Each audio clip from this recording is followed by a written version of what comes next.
প্রিয় ছাত্রছাত্রীরা, আশা করি তোমরা খুব ভালো আছো।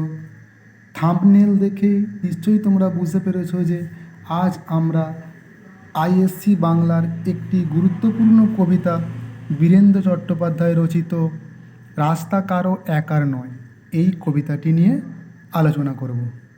তো কবিতাটি যখন আলোচনা করব প্রত্যেককেই মন দিয়ে শুনবে, তোমাদের সমস্ত ডাউট কিন্তু ক্লিয়ার হয়ে যাবে।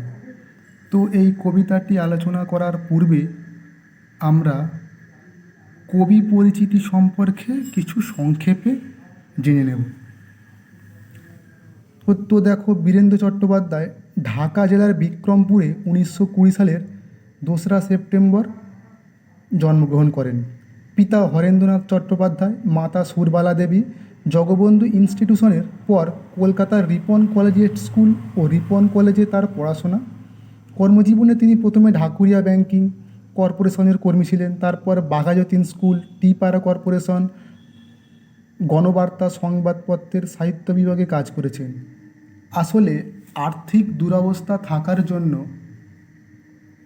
এই বীরেন্দ্র কুমার চট্টোপাধ্যায়কে ছোটোবেলা থেকেই বা কলেজের পাঠ শেষ করার পর থেকেই কিন্তু বিভিন্ন কাজের সন্ধানে বেরোতে হয়। 1942 সালে তার প্রথম কাব্যগ্রন্থ গ্রহচ্যুত প্রকাশিত হয়। রাজনৈতিক মননের পাশাপাশি মানবিকতা বোধও তার কবিতায় গুরুত্ব পেয়েছে। যৌবনে অনুশীলন সমিতির সঙ্গে যুক্ত ছিলেন। 4-এর দশকে অবিভক্ত কমিউনিস্ট পার্টির সঙ্গে যুক্ত হন। 1967 সালে যুক্তফ্রন্ট সরকারকে ভেঙে দেবার প্রতিবাদে আইন অমান্য করে কারাবরণ করেন। 1975 সালে জরুরি অবস্থার সময় তার বাড়িতে পুলিশি অনুসন্ধান হয় বেশ কয়েকবার। এ সময় তিনি বেশ কিছুদিন আত্মগোপন করে থাকেন। 1977 সালে বন্দি মুক্তি আন্দোলনের পুরোভাগে ছিলেন তিনি। 1981 সালে লাভ করেন নরসিংহ দাস স্মৃতি পুরস্কার। 1982 সালে উল্টোরথ পুরস্কার ও রবীন্দ্র পুরস্কার লাভ করেন। এখানে দেওয়া নেই যদিও। রবীন্দ্র পুরস্কারটি তিনি মূলত তার কবিতার যে সংকলন গ্রন্থ, সেই কবিতা সংকলনের জন্য 1982 সালে তিনি রবীন্দ্র পুরস্কার পান। 1985 সালে 11ই জুলাই কবি বীরেন্দ্র চট্টোপাধ্যায়ের জীবনাবসান হয়। তো এখানে যে সংক্ষেপে কবি পরিচিতি দেওয়া আছে সেটা আমি পাঠ করলাম। এছাড়াও দু একটি তথ্য আমি দেব, তোমরা একটু মন দিয়ে শোনো। তো বীরেন্দ্র চট্টোপাধ্যায় আদ্যান্ত প্রতিবাদী একজন কবি এবং সমাজ মনস্ক একজন কবি।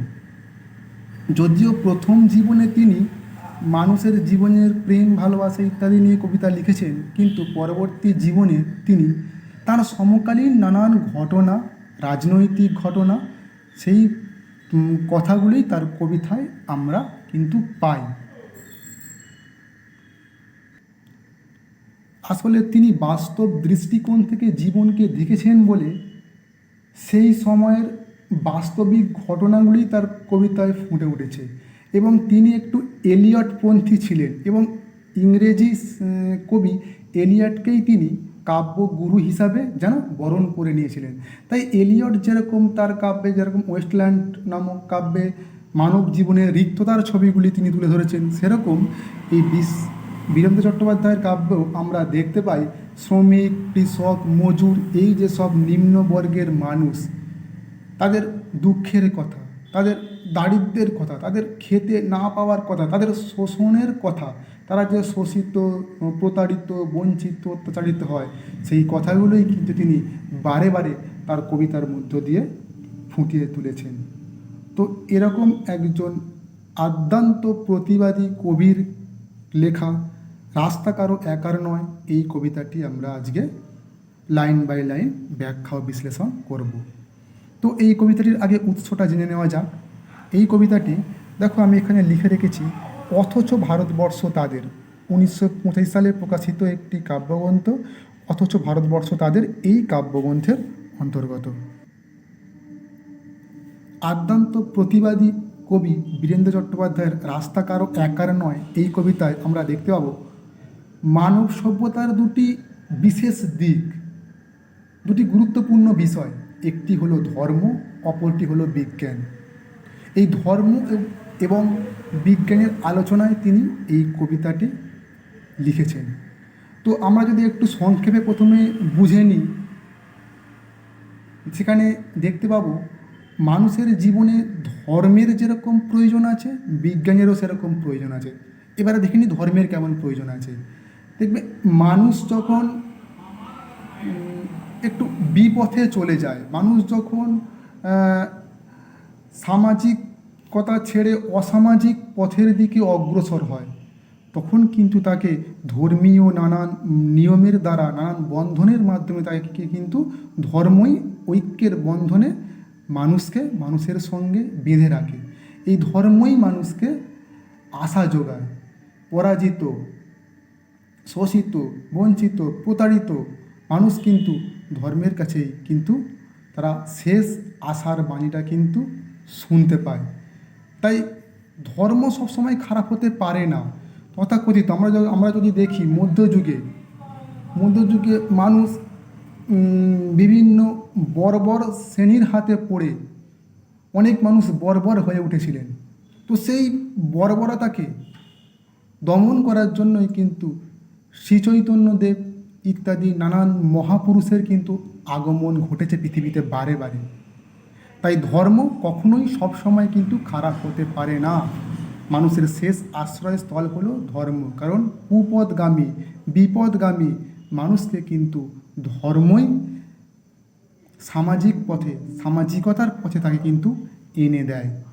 এবং বিজ্ঞান কী করে? বিজ্ঞানের তো বলতে গেলে যতই বলা হবে যেন কম বলা হবে। আমরা ঘুম থেকে ওঠা থেকে রাত্রে শুতে যাওয়া পর্যন্ত কিন্তু বিজ্ঞানকে আমরা ব্যবহার করি। আমাদের জীবনে বিজ্ঞান এতই ওতপ্রোতভাবে জড়িয়ে আছে যে বিজ্ঞানকে ছাড়া আমরা বর্তমান জীবনে আর এক মুহূর্ত বাঁচব না। এই যে তোমরা অনলাইন আমার পড়াটা শুনছো, এটা কিন্তু বিজ্ঞানের একটা কল্যাণ। এই বিজ্ঞানের এরকম বহু কল্যাণ মানব জীবনের সঙ্গে বর্তমানে অঙ্গাঙ্গিভাবে জড়িয়ে আছে। তাই মানুষের জীবনে ধর্ম যেরকম প্রয়োজন, বিজ্ঞানও সেরকম প্রয়োজন। ধর্ম যেরকম মানুষকে সঠিক পথে, সুনির্দিষ্ট পথে এগিয়ে নিয়ে যাবে, মানব সভ্যতাকে উন্নত থেকে উন্নততর করে তুলবে, সেরকম বিজ্ঞানও কিন্তু তার কল্যাণকামী বিভিন্ন আবিষ্কারের মধ্য দিয়ে মানব সভ্যতাকে উন্নত থেকে উন্নততর করে তুলবে। কিন্তু কখনোই এই ধর্ম এবং বিজ্ঞানের পারস্পরিক সংঘাত কাম্য নয়। তাতে কিন্তু মানব সভ্যতারই অবনতি ঘটে, তাতে কিন্তু মানব সভ্যতাই ধ্বংসের পথে এগিয়ে চলবে। তো এই কবিতাটি আমরা পাঠ করলে সেটা দেখতে পাবো। এবার আমরা লাইন বাই লাইন আলোচনা অগ্রসর হব। দেখো, প্রথম লাইন, ধর্ম যখন বিজ্ঞানকে বলে রাস্তা ছাড়ো, বিজ্ঞান কি রাস্তা ছেড়ে দেয়? আসলে এই লাইনটির মাধ্যমে কবি বোঝাতে চেয়েছেন যে কেউ কাউকে রাস্তা ছেড়ে দেয় না। যে যার নির্দিষ্ট পথে সে তার নিয়ম মতো এগিয়ে চলে। কেউ কারোর জন্য রাস্তা বন্ধ করে রাখতে পারে না চিরকাল, কারণ সবাই আপন পথে, আপনভাবে, আপন গতিবেগে এগিয়ে যেতে চায়। তাই এর উত্তর হতে পারে না, বিজ্ঞান রাস্তা ছেড়ে দেয় না। আসলে কেউ কাউকেই রাস্তা ছেড়ে দেয় না, যে যার সুনির্দিষ্ট পথে কিন্তু এগিয়ে চলে। পরের লাইন, পোপের ভয়ে দেশান্তরী হয়েছিলেন লিওনার্দো দা ভিঞ্চি। সারাদিন একটা অন্ধকার ঘরের মধ্যে পায়চারি করতেন গ্যালিলিও গ্যালিলেই। তাকে পাহারা দেবার জন্য বসে থাকতো একজন ধর্মের পেয়াদা, যার চোখের পাতা বাতাসেও নড়ত না। দেখো, প্রথম লাইনটা দেখো, পোপের ভয়ে দেশান্তরী হয়েছিলেন লিওনার্দো দা ভিঞ্চি। খ্রিস্টান ধর্মে শেষ কথা পোপই বলে। এই পোপের ভয়ে অনেক মানুষকে কিন্তু দেশত্যাগী হতে হয়েছিল। অযথা কারাবরণ, অযথা মৃত্যুদণ্ড, সত্যি কথা বলার জন্য তাকে কিন্তু এই রকম সব পেতে হয়েছিল। তো বলছেন যে দেশান্তরী হয়েছিলেন লিওনার্দো দা ভিঞ্চি। দেশান্তরী মানে দেশ ত্যাগ করতে বাধ্য হয়েছিলেন। কি না, লিওনার্দো দা ভিঞ্চি। এবারে লিওনার্দো দা ভিঞ্চি সম্পর্কে সংক্ষেপে একটু বলে নিই। ইতালির যে রেনেসাঁস পর্ব হয়েছিল, যে 1500 খ্রিস্টাব্দ নাগাদ যে রেনেসাঁস ঘটেছিল, তার অন্যতম পুরোধা ছিলেন কিন্তু লিওনার্দো দা ভিঞ্চি। 1452 সালে এনার জন্ম, মৃত্যু হয়েছিল 1519 সালে ফ্রান্সে। তো ইনি একাধারে যেরকম স্থপতি ছিলেন, বিজ্ঞানী ছিলেন, ভাস্কর ছিলেন, চিত্রশিল্পী ছিলেন, গণিতবিদ ছিলেন, ইঞ্জিনিয়ার ছিলেন, ইত্যাদি বহু বিচিত্র জ্ঞানে সমৃদ্ধ ছিল এনার ভাণ্ডার। তো এই লিওনার্দো দা ভিঞ্চি একদিন একবার মানুষের সব ব্যবচ্ছেদ করেছিলেন তার কিছু ড্রয়িং করার জন্য, বিজ্ঞানের কিছু ড্রয়িং করার জন্য। হয়তো তিনি তার ভয়েতেই ইতালি থেকে ফ্রান্সে চলে গেছিলেন শেষ 3 বছরের জন্য। তো সেখানেই তার মৃত্যু হয়েছিল। তো সেই জন্যই বলছেন কবি যে পোপের ভয়ে দেশান্তরী হতে হয়েছিল লিওনার্দো দা ভিঞ্চিকে। সারাদিন একটা অন্ধকার ঘরের মধ্যে পায়চারি করতেন গ্যালিলিও গ্যালিলেই। হ্যাঁ, এবারে বলি গ্যালিলিও গ্যালিলেইকে কেন পায়চারি করতে হতো। আসলে গ্যালিলিও গ্যালিলেই সত্য উদ্ঘাটন করেছিলেন। কি সেই সত্য? না, বাইবেলে কথিত আছে যে পৃথিবীর চারিদিকে সূর্য ঘোরে, পৃথিবী থাকে কেন্দ্রে, তার চারিদিকে সূর্য, মঙ্গল, শুক্র ইত্যাদি নানান গ্রহটা ঘোরে। এই মত কিন্তু প্রথমে বলেছিলেন কোপারনিকাস। কোপারনিকাস নামে একজন বিখ্যাত বিজ্ঞানী, তিনি প্রথম মত বলেছিলেন। একজন পোল্যান্ডের বিজ্ঞানী, পুরো নাম হচ্ছে নিকোলাস কোপারনিকাস। তিনি প্রথম বলেছিলেন, কিন্তু তিনি প্রমাণ করতে পারেননি। কিন্তু গ্যালিলিও তার আবিষ্কৃত দূরবীন যন্ত্রের সাহায্যে তিনি প্রমাণ করেছিলেন যে না, কোপারনিকাস ঠিকই বলেছেন, সূর্য থাকে মহাকাশের বা এই বিশ্বের কেন্দ্রে, তাকে কেন্দ্র করেই পৃথিবী এবং অন্যান্য গ্রহরা প্রদক্ষিণ করে। তো এই গ্যালিলিওর জন্ম হচ্ছে 1564 সালের ইতালির পিসা শহরে এবং মৃত্যু হয় 1642 খ্রিস্টাব্দে।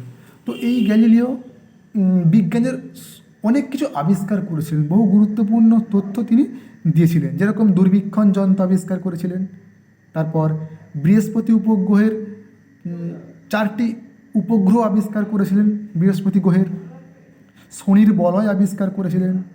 তিনি দূরবীক্ষণ যন্ত্রের মাধ্যমে দেখিয়েছিলেন সূর্যের কলঙ্ক ইত্যাদি নানান জিনিসপত্র তিনি আবিষ্কার করেছিলেন, যার ফলে তাকে পোপের রোষানলে পড়তে হয়েছিল। সেই জন্য তাকে বন্দি করা হয়েছিল একটা অন্ধকার ঘরে, যাতে তিনি না এইসব তার মতবাদ সর্বসাধারণের সামনে প্রচার করতে পারেন। তো সেই জন্য তাকে পাহারা দিয়ে দেওয়া হয়েছিল। কী দিয়ে পাহারা দিয়ে দেওয়া হয়েছিল? একজন ধর্মের পেয়াদা তাকে পাহারা দিত। পেয়াদা মানে হচ্ছে সংবাদ বাহক, যে আমরা সাধারণ অর্থে দুধ বলতে পারি। এক জায়গা থেকে আরেক জায়গায় যে সংবাদ প্রেরণ করেন বা এক জায়গা থেকে আরেক জায়গায় যে সংবাদ দেওয়া নেওয়া করে। তো এই পেয়াদা গ্যালিলিওকে পাহারা দিত। বলছে কেমন পাহারা দিত? না, যার চোখের পাতা বাতাসেও নড়ত না। অর্থাৎ সেই ধর্মের পেয়াদা তীক্ষ্ণ, খুব কঠিন দৃষ্টি রাখতেন গ্যালিলিওর প্রতি, যাতে না তিনি নতুন কিছু আবার আবিষ্কার করে জনগণের ওপর বাইবেলের বিরুদ্ধে কথা বলতে পারেন। এরকম একজন ধর্মের পেয়াদা লাগিয়ে দেওয়া হয়েছিল। ধর্মের পেয়াদা মানে হচ্ছে, এই অর্থটার একটা বিশেষ অর্থ আছে। ধর্মের পেয়াদা মানে হচ্ছে যারা ধর্মের অন্ধভক্ত, যারা যুক্তি দিয়ে, যারা বুদ্ধি দিয়ে সেই ধর্মগ্রন্থে কী লেখা আছে যারা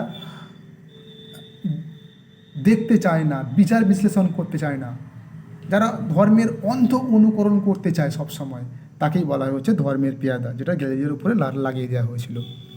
যাই হোক, পরের প্যারাগ্রাফ দেখো। বিজ্ঞান কি তখন থেমেছিল? তীর্থের পাণ্ডাদের হই হই, তাদের লাল চোখ কি পেরেছিল পৃথিবীকে বেঞ্চের ওপর দাঁড় করিয়ে সূর্যকে তার চারিদিকে ওঠবোস করাতে? খুব ভালো কতগুলো লাইন তিনি লিখেছেন। বিজ্ঞান কি তখন পেরেছিল? কবি পাঠকদের সামনে প্রশ্ন রাখছেন। এর উত্তর কী হতে পারে? না, কোনো একজন বিশেষ বিজ্ঞানী বা কয়েকজনকে বন্দি করে কিন্তু সমগ্র বিজ্ঞানকে থামিয়ে রাখা, তাদের কণ্ঠকে রোধ করে রাখা কিন্তু সম্ভব হয় না। কারণ বিজ্ঞান সত্য অনুসন্ধানের জন্য আপন পথে যেরকম আগেও চলেছে, এখনও চলছে, ভবিষ্যৎকালেও কিন্তু নতুন তথ্য আবিষ্কারের জন্য সে তার অনুসন্ধান চালিয়ে যাবে। কাউকে কোনো মানুষ থামিয়ে দিতে পারে না। তীর্থের পাণ্ডাদের হই হই, তাদের লাল চোখ কি পেরেছিল পৃথিবীকে বেঞ্চের উপর দাঁড় করিয়ে সূর্যকে তার চারিদিকে উঠবোস করাতে? অর্থাৎ তীর্থের পাণ্ডাদের হই হই। দেখবে বিভিন্ন ধর্মীয় স্থানে যেসব তীর্থ মানে বিভিন্ন ধর্মীয় স্থান, পাণ্ডা মানে হচ্ছে সেই ধর্মীয় স্থানকে যারা নিয়ন্ত্রণ করেন, অর্থাৎ কিভাবে ধর্ম পরিচালনা করা হবে সেইগুলো যারা নিয়ন্ত্রণ করেন, সেই সব লোকেদের বলা হয় হচ্ছে পাণ্ডা।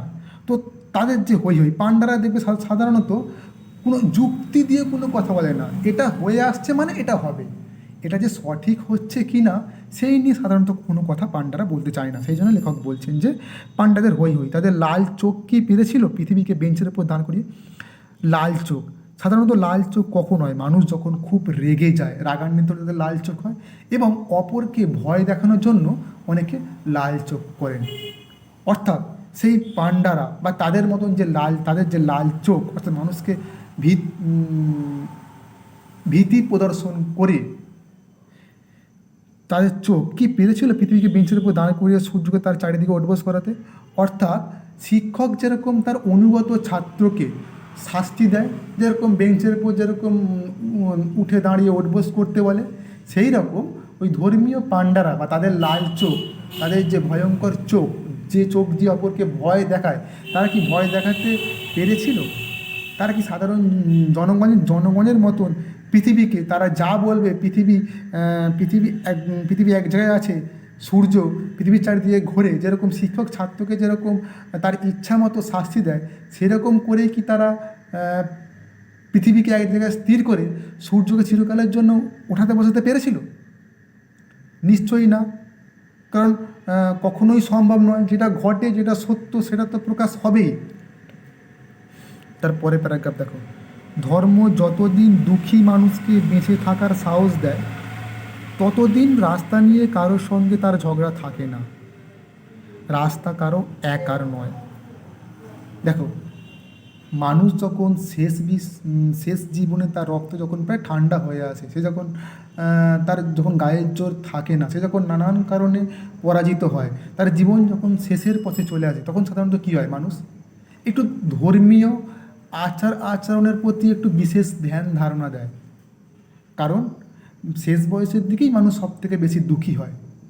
তাই শুধু শেষ বয়সে নয়, মানুষ যখন দুঃখ পায়, অন্তরে যখন আঘাত পায়, যখন কারো কাছে গিয়ে সেই আঘাত পাওয়ার কারণটা যখন প্রকাশ করতে পারে না, নানান ঘটনাধারায় যখন সে কী বলবো, একের পর এক আঘাত পেতে থাকে, তখন সেই দুঃখী মানুষ কার কাছে যাবে? তার একমাত্র শেষ আশ্রয়স্থল কিন্তু ঈশ্বর। কারণ ঈশ্বরই মানুষকে, পরাজিত মানুষকে, শোষিত মানুষকে, বিভিন্ন দিক থেকে অপমানিত মানুষকে বেঁচে থাকার শেষ সম্বলটা, শেষ একটা প্রেরণা, শেষ একটা আশা ঈশ্বরই সাধারণ মানুষকে দেয়। সেই জন্য মানুষ একেবারে শেষে ঈশ্বরের শরণাপন্ন হয় বা ধর্মের শরণাপন্ন হয়। ততদিন রাস্তা নিয়ে কারোর সঙ্গে তার ঝগড়া থাকে না। হ্যাঁ, তখন কি আমরা ধর্মকে খারাপ বলি? খারাপ বলি না। কেন বলি না? কারণ ধর্ম মানুষের বেঁচে থাকার এখানে আশ্রয়স্থল, মানব জীবনকে এগিয়ে নিয়ে যাওয়ার আশ্রয়স্থল। তাই ধর্ম যখন মানব জীবনকে এগিয়ে নিয়ে যাচ্ছে, মানুষকে বেঁচে থাকার আশা দিচ্ছে, প্রেরণা দিচ্ছে, তখন আমরা সেই ধর্মকে কি করে খারাপ বলবো? আমরা তো তাকেই খারাপ বলবো যে মানব সভ্যতার প্রতি আঘাত আনছে, মানুষের জীবনের প্রতি আঘাত আনছে। ধর্ম যখন আমাদের আঘাত হানছে না, ধর্ম যখন আমাকে নতুন করে বাঁচবার একটা আশ্বাস দিচ্ছে, তখন আমরা ধর্মকে তো খারাপ বলতে পারি না। সে ধর্মকে, পরের লাইন দেখো, বরং তাকেই একদিন রাস্তা ছাড়তে হয় যার স্পর্ধা আকাশ ছুঁয়ে যায়।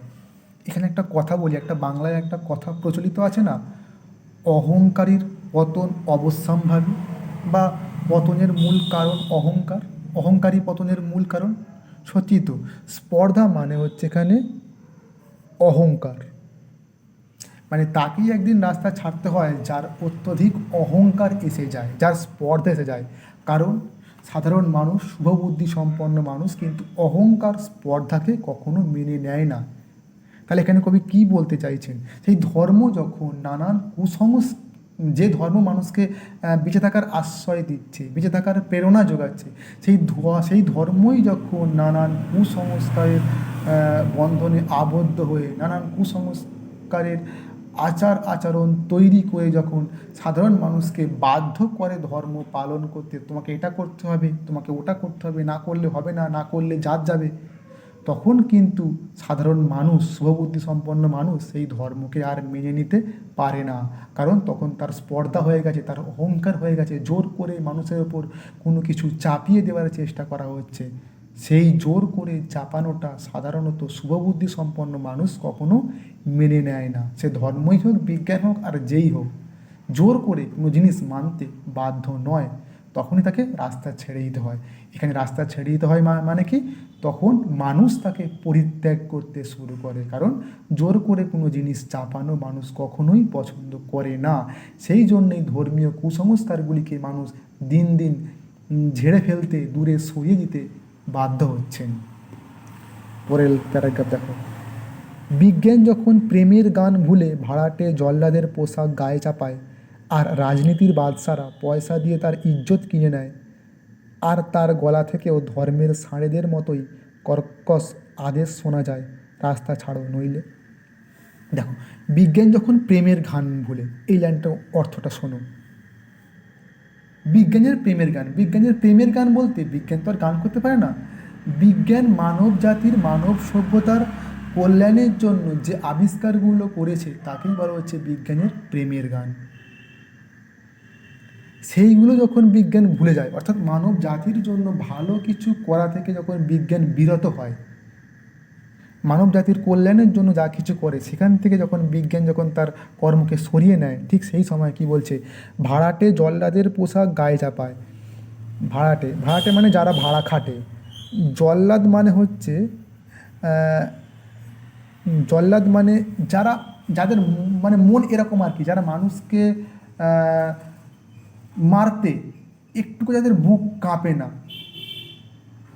যাদের মনের মধ্যে কোনো ঘৃণা নেই, মানুষের উপর অত্যাচার করতে যারা একটুকু পিছুপা হয় না, তাদেরকে বলা হয় হচ্ছে জল্লাদ। সেই ভাড়াটে জল্লাদের পোশাক গায়ে চাপায়। অর্থাৎ বিজ্ঞান যখন ভাড়া খাটে, আসলে বিজ্ঞান বলে মানে কি বল, বিজ্ঞান নামে তো কোনো প্রাণী নেই। বিজ্ঞানকে মানুষ যেভাবে ব্যবহার করে সেরকম, সেটাই হচ্ছে বিজ্ঞান। এই বিজ্ঞান যখন ভাড়াটে জল্লাদের পোশাক গায়ে চাপায়, আর রাজনীতির বাদশারা পয়সা দিয়ে তার ইজ্জত কিনে নেয়। ইজ্জত মানে হচ্ছে সম্মান। বাদশা মানে হচ্ছে মধ্যযুগে বা মুসলমান যারা রাজা মহারাজা, তাদেরকে আমরা বাদশা বলি, কারণ তাদের প্রভূত অর্থ আছে। সেসব ধনী মহারাজাদের আমরা বাদশা বলি। এখানে রাজনীতির বাদশা মানে সেই ধনী বা অত্যন্ত প্রভাবশালী রাজনীতিকদের বা পলিটিশিয়ানদের বলা হচ্ছে,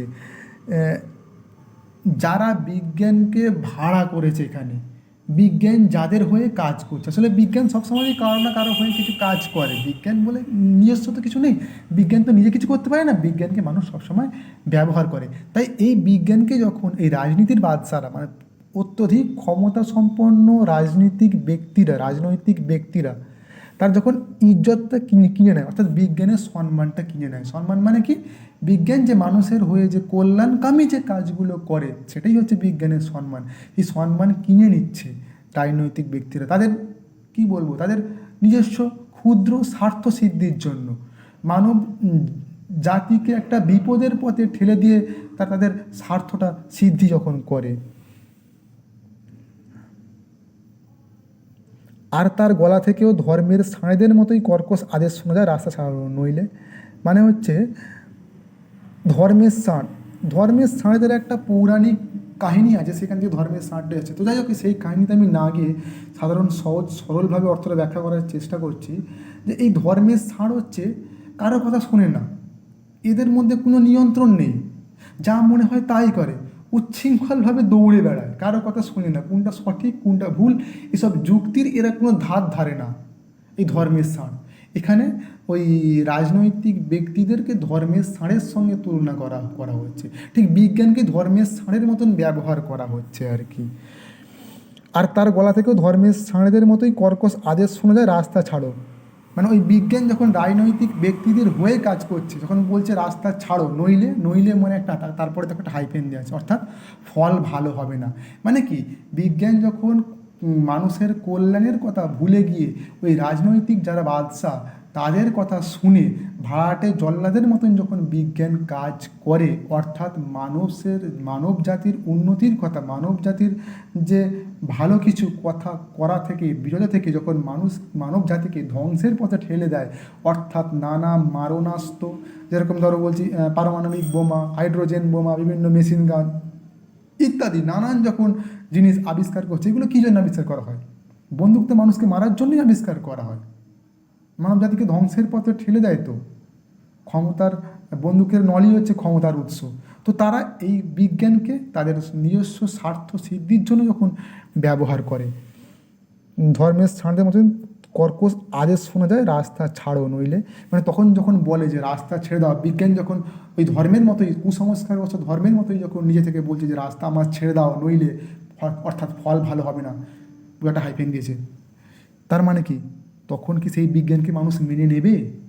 বা পৃথিবীর শুভবুদ্ধি সম্পন্ন মানুষেরা সেই বিজ্ঞানকে সমর্থন করবে যে বিজ্ঞান মানুষের ধ্বংসের জন্য, মানব জাতির অকল্যাণের জন্য কাজ করছে? নিশ্চয়ই নেবে না। কবি ঠিক তাই বোঝাতে চাইছেন। পরের প্যারাগ্রাফ দেখো, পৃথিবীর কালো সাদা হলুদ মানুষের গান, তাদের স্বপ্ন, এক মুহূর্ত সেই চিৎকার শুনে থমকে তাকায়, তারপর যার যেদিকে রাস্তা সেদিকে মুখ করেই তারা আরও সামনের দিকে এগিয়ে যায়। এটা কিন্তু বোঝার আছে, পৃথিবীর কালো সাদা হলুদ মানুষের গান। কালো সাদা হলুদ মানে দেখবে পৃথিবীর বিভিন্ন মহাদেশ, বিভিন্ন দেশ অনুযায়ী তো বিভিন্ন গায়ের চামড়ার রং বিভিন্ন রকমের হয়। কারো গায়ের কোনো দেশের মানুষের গায়ের রং কালো, কোনো দেশের গায়ের রং মানুষের সাদা, আবার কারো কারো ঈষৎ হলুদ বর্ণের। তো বিভিন্ন জাতির মানুষকে এখানে, অর্থাৎ পৃথিবীর সকল জাতির মানুষকে বোঝানোর জন্যই কিন্তু কবি কালো সাদা হলুদ ইত্যাদি ব্যবহার করেছেন। তাদের গান, গান কি? গান হচ্ছে বেঁচে থাকার গান, বেঁচে থাকার আশ্বাস বাণী, সেটাই হচ্ছে গান। প্রাণের প্রাণের প্রতীক, জীবনের প্রতীক এখানে গান। তাদের স্বপ্ন, এক মুহূর্ত সেই চিৎকার শুনে থমকে তাকায়, মানে এই মানুষের যে বেঁচে থাকার স্বপ্ন, সুখে শান্তিতে বাস করার যে স্বপ্ন প্রতিটা মানুষের মধ্যে আছে, মানে প্রতিটা শুভবুদ্ধি সম্পন্ন মানুষের মধ্যেই আছে। তো সেই বিজ্ঞানের সেই ভয়ঙ্কর যে স্পর্ধা, রাস্তা ছাড়ো নইলে, মানে ওই রাজনৈতিক অসাধু ব্যক্তিরা যখন বিজ্ঞানকে খারাপ কাজে ব্যবহার করে, তখন তাদের কথা শুনে ওই সাধারণ শুভবুদ্ধি সম্পন্ন মানুষ হয়তো কিছুক্ষণের জন্য, সাময়িক সময়ের জন্য ভয়ে স্তব্ধ হয়ে দাঁড়িয়ে পড়ে, কিন্তু চিরকাল বিজ্ঞানেরও এই স্পর্ধা, বিজ্ঞানেরও এই অহংকার কিন্তু মানুষ মেনে নেয় না। সেই জন্যই বলছে, তারপর যার যেদিকে রাস্তা সে সেদিকে মুখ করেই তারা আরও সামনের দিকে এগিয়ে যায়। তাই কিছুক্ষণ তারা স্তম্ভিত, কিছুক্ষণের জন্য তারা ভীত, সাময়িক সময়ের জন্য তারা ভীত সন্তুষ্ট হলেও, বিজ্ঞানকে, সেই ভয়ঙ্কর বিজ্ঞানকে তারা ভয় পেলেও চিরকাল ভয় পায় না। তারা তাদের মতো করে, অর্থাৎ সুনির্দিষ্ট পথে তারা কিন্তু যে যার মতো করে এগিয়ে যায়। মানুষ তখন কিন্তু সেই বিজ্ঞানকে আর ভয় পায় না। লাস্টের লাইনটা দেখো, কেউ কারোকে রাস্তা ছেড়ে দেয় না, যতদিন এই পৃথিবীতে গান থাকে, গানের মানুষ থাকে, স্বপ্ন থাকে। গান হচ্ছে জীবনের প্রতীক, বাঁচার প্রতীক, সুন্দর শান্তিময় জীবনের প্রতীক। এই গান হচ্ছে বেঁচে থাকার গান, ঐক্যের গান। তাই পৃথিবীতে গান যতদিন থাকবে, মানুষে বন্ধন যতদিন থাকবে, শুভবুদ্ধি সম্পন্ন মানুষ পৃথিবীতে যতদিন থাকবে, ততদিন কিন্তু কেউ কাউকে রাস্তা ছেড়ে দেবে না। অর্থাৎ কেউ কারো পথে যদি বাধা হয়ে দাঁড়ায়, তাহলে সেই বাধাকে অবলীলায় অতিক্রম করে সে তার নির্দিষ্ট পথে এগিয়ে চলে। অর্থাৎ কারো জোর জবরদস্তি, কারো স্পর্ধা, কারো অহংকার মানুষ কিন্তু মেনে নেয় না। কবি এটাই বলতে চেয়েছেন, ধর্ম বিজ্ঞান দুটোই দরকার মানব জীবনে, মানব সভ্যতার ক্ষেত্রে। দুটোই নিজস্ব পথে মানব জাতির কল্যাণের জন্য রাস্তায় হেঁটে যাবে, যাতে মানুষের কল্যাণ সাধন হয়। যখনই একে অপরের রাস্তায় বাধা হয়ে দাঁড়িয়েছে, তখনই কিন্তু মানব সভ্যতার পক্ষে সংকট দেখা দিয়েছে। যেরকম ধর্মীয় তো নানান কুসংস্কারের কথা আমরা জেনেছি, যেরকম বিজ্ঞানকে খারাপ কাজে ব্যবহার করা হয়েছিল, যেরকম বিভিন্ন যুদ্ধ, প্রথম বিশ্বযুদ্ধ, দ্বিতীয় বিশ্বযুদ্ধ, এইগুলো তো বিজ্ঞানকে তো খারাপ কাজেই ব্যবহার করা হয়েছে। কতদিন হয়েছে? কিছুদিন হয়েছে, তারপরে আবার সেই দ্বিতীয় বিশ্বযুদ্ধ, প্রথম বিশ্বযুদ্ধকে আমরা ঘৃণা করি সব সময়তে। কবি সেটাই এই কবিতার মধ্য দিয়ে বোঝাতে চেয়েছেন। কবি শেষ কথা একটাই বলেছেন যে ধর্ম বিজ্ঞান দুটোই মানুষের জীবনে প্রয়োজন, দুটোই নির্দিষ্ট পথে এগিয়ে যাবে, মানুষের কল্যাণ করতে করতে এগিয়ে যাবে। তখন কিন্তু কারো সঙ্গে কারো আর বাঁধা থাকবে না, তখন এক সুন্দর মানব সভ্যতা তৈরি হবে, যেটা এই শান্তিকামী মানবতাবাদী কবি বীরেন্দ্র চট্টোপাধ্যায়ের প্রথম একমাত্র আকাঙ্ক্ষা। আশা করি তোমরা কবিতাটি বুঝতে পেরেছো। যদি কোনো প্রশ্ন থাকে তো তোমরা কমেন্টে জানাতে পারো। খুব শীঘ্রই দেখা হচ্ছে এরকম আরও কোনো কবিতা অথবা গদ্যের আলোচনায়।